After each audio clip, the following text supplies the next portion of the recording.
விஜய் அவர்களிடம் இந்த விசாரணை என்பது இந்த கரூர் துயர சம்பவம் தொடர்பான விவகாரத்தில் மிக மிக முக்கியமான ஒன்றாக இருக்கின்றது. காரணம், விஜய் அவர்கள்தான் இந்த கரூர் துயர சம்பவம் தொடர்பான விவகாரத்தில் பிரைம் மெம்பராக இருக்கின்றார். ஏனென்றால் அவரை சுற்றிதான் அனைத்துமே நடந்திருக்கிறது. அவர் வருகை தந்த அந்த முக்கியமான தேர்தல் பிரச்சார கூட்டம், அவருக்காக பார்க்க ஏற்பட்ட விபத்து, அதனையொட்டி ஏற்பட்ட அந்த 41 பேரான உயிரிழப்பு, இவை அனைத்தையுமே தொடர்பு படுத்தினால் அந்த புள்ளி வந்து நிற்கக்கூடிய இடம் விஜய் என்ற பெயராகத்தான் இருக்கின்றது. எனவே அவரிடம் விசாரணை நடத்தப்பட வேண்டியது மிக மிக அவசியமானது என்பதன் காரணமாகத்தான் டெல்லிக்கு அவரை வரவழைக்கப்பட்டு அவரிடம் விசாரணை என்பதும் விரிவாக நடத்தப்பட்டிருந்தது. காலை சரியாக 11:30 மணிக்கு, இன்னும் சரியாக சொல்ல வேண்டும் என்றால் 11:29 மணிக்கெல்லாம் அவர் சிபிஐ அலுவலகத்தில் ஆஜராகி இருந்தார். அடுத்த சில நிமிடங்களிலேயே அவரிடம் கையொப்பம் பெறப்பட்டு அவரிடம் விசாரணையானது நடத்தப்பட்டிருந்தது. இந்த விசாரணையின் விவரங்களை பொறுத்தவரை சிபிஐ அலுவலகத்தில் இருக்கக்கூடிய 10வது மாடியில் இருக்கக்கூடிய அறை ஒன்றில் தான் அவர் வைத்து விசாரணை என்பது அவரிடம் நடத்தப்பட்டது. குறிப்பாக டிஎஸ்பி ரேங்கில் இருக்கக்கூடிய சிறப்பு அதிகாரி, அதற்கு கீழ் 2 இன்ஸ்பெக்டர்கள், அதற்கு கீழ் 2 சப் இன்ஸ்பெக்டர்கள், சில கான்ஸ்டபிள்களை கொண்ட குழு என்பதுதான் விஜயிடம் விசாரணை என்பதை நடத்தினார்கள். அவர் என்னென்ன கேள்விகள் அவரிடம் கேட்கப்பட வேண்டும் என்பதை முன்கூட்டியே அவர்கள் தயாரித்து வைத்து அதில் ஆம், இல்லை, சரி, தவறு, தெரியும், தெரியாது என்பது போன்று டிக் செய்யக்கூடிய மாதிரியான வினாத்தாள்கள் என்பதுதான் கொடுக்கப்பட்டிருந்தது.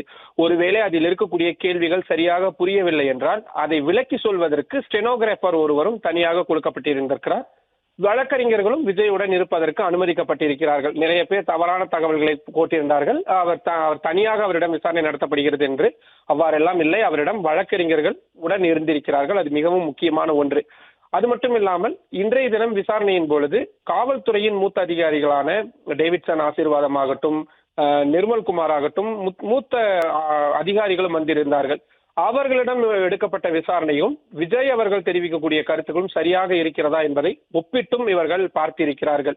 குறிப்பாக அந்த வாகனம் அந்த இடத்திற்குள் வந்தால் சிக்கலாக இருக்கும் என்பது விஜய் அவர்களுக்கு தெரியுமா, தெரியாதா? ஓட்டுநர் அவர்கள் என்ன சொன்னார்? இந்த கரூர் சம்பவம் நடந்ததுக்கு பிறகான செயல்பாடுகள், விஜயுடைய செயல்பாடுகள் எவ்வாறு இருந்தது? காலதாமதமாக வந்ததற்கான காரணம் என்ன? அதிகாரிகள் தரப்பிலிருந்து உங்களுக்கு கொடுக்கப்பட்ட தகவல்கள் என்ன? நீங்கள் சென்னை திரும்பியதற்கு பிறகு என்ன நடந்தது? அது மட்டும் இல்லாமல் கடந்த காலங்களில் இப்படி நடந்திருக்கிறதா? நீங்கள் கூட்டம் கூடக்கூடிய இடங்களில் இப்படியான அசம்பாவித சம்பவங்கள் கடந்த காலங்களில் ஏற்பட்டிருக்கிறதா? காவல்துறையினர் என்ன மாதிரியான எச்சரிக்கை கொடுத்தார்கள்? குறிப்பாக தாவேகாவை பொறுத்தவரை அந்த இடத்தில் 500 காவல்துறையினர் இல்லை, அதை பொய் சொல்கிறார்கள் அரசு நிர்வாகம் என்பதுதான் தாவேகா தொடர்ந்து சொல்லிக் கொண்டிருக்கிறார்கள். அது குறித்து விஜய் அவர்கள் என்ன கருத்து தெரிவிக்கிறார்கள்?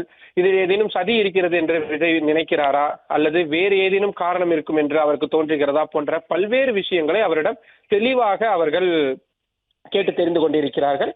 அது மட்டும் இல்லாமல் நீதிமன்றங்களில் விஜய் அவர்களுடைய கட்சி சார்பில் இது சம்பந்தமாக நடத்தப்பட்ட விவகாரங்கள், சிபிஐ விசாரணை ஏன் கேட்கப்பட்டது, மற்ற தரப்பினரை நீங்கள் எப்பொழுது சென்று பார்த்தீர்கள், குடும்பத்தை நீங்கள் நேரில் வரவழைத்து பார்த்த பொழுது அவர்கள் தெரிவித்த கருத்துக்கள் என்ன, குறிப்பாக சமர்ப்பிக்கப்பட்ட ஆதாரங்களுடைய உறுதித்தன்மை என்ன போன்ற பல்வேறு விஷயங்களை டாக்குமெண்டாக அவர்கள் கொடுத்து விஜய் அவர்களிடம் கிராஸ் செக் செய்து அதை அவர்கள் நடத்தியிருக்கிறார்கள். இந்த விசாரணைக்கான அடிப்படையான காரணம், இந்த விவகாரத்தை விரைவில் சிபிஐ முதல் கட்ட விசாரணையை விரைவில் நிறைவுக்கு கொண்டு வர போகிறார்கள் என்பதுதான் காரணம். வழக்கு விசாரணையை 90 நாட்களுக்குள் சார்ஜ் ஷீட் என்பது, குற்றப்பத்திரிகை என்பது தாக்கல் செய்யப்பட வேண்டும். அதற்காக இறுதிக்கட்ட பணிகள் என்பதையும் சிபிஐ அதிகாரிகள் விரைவாக செய்து கொண்டிருக்கிறார்கள். ஒரு வழக்கின் விசாரணை என்பது நிறைவடைய போவதை நாம் எவ்வாறு ஊகிக்கலாம் என்றால், அந்த விவகாரத்தில் பிரைம் மெம்பர்களாக இருக்கக்கூடியவர்களும் முக்கியஸ்தர்களும் எப்பொழுது விசாரணை வளையத்திற்குள் கொண்டு வரப்படுகிறார்களோ, ஏனென்றால் அவர்களை விசாரணை வளையத்திற்குள் கொண்டு வர வேண்டும் என்றால் நீண்ட ப்ரொசீஜர்கள் என்பது தேவைப்படும். பிரைமா ஃபேசி என்று சொல்லப்படக்கூடிய அடிப்படை முகாந்திரங்கள் என்பது தேவைப்படும் பட்சத்தில் மட்டும்தான் மூத்த அதிகாரிகளும் சரி, முக்கியமான விஐபிகளும் சரி வரவழைக்கப்படுவார்கள்.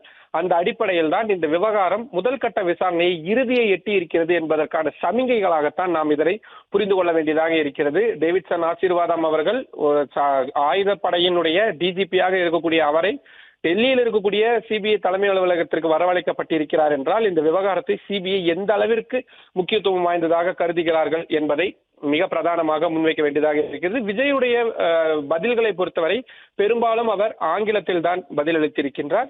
ஒரு இலகுவான ஒரு மனநிலையில் தான் அவர் இருந்திருக்கிறார் என்பதாக தகவல்கள் தான் சொல்லப்படுகின்றது. அவரை சிபிஐ அதிகாரிகளும் ஆரம்ப கட்டத்தில் மிகவும் ஒரு சாதாரணமாக அவரை அணுகி இருக்கிறார்கள். எடுத்தவுடன் அவரிடம் பிரஷர் போடுவது, அவரை அழுத்தத்துக்கு உள்ளாக்குவது போன்ற நடவடிக்கைகள் அவர்கள் எதுவும் ஈடுபடவில்லை. அதனால்தான் உணவு விடுமுறைக்கு கூட அவர் தேவைப்பட்டால் வெளியில் சென்று வரலாம் என்று அனுமதித்திருக்கிறார்கள். ஆனால் விஜய் அவர்கள் அதை தவிர்த்திருக்கிறார். முடியும் வரை நான் உள்ளேயே இருக்கிறேன், உங்களுக்கு தேவையான ஒத்துழைப்பை முழுமையாக வழங்குவதற்கு தயாராக இருக்கிறேன் என்பதை அவர் சொல்லியிருக்கிறார். தற்பொழுது விசாரணை, முதல் நாள் விசாரணை 4 மணி நேர விசாரணை என்பது நிறைவடைந்திருக்கிறது. பிளே ஸ்டோர் மற்றும் ஆப் ஸ்டோரில் இருந்து பாலிமர் செயலியை QR கோடு மூலம் பதிவிறக்கம் செய்யுங்கள். செய்திகளை உடனுக்குடன் பெறுங்கள்.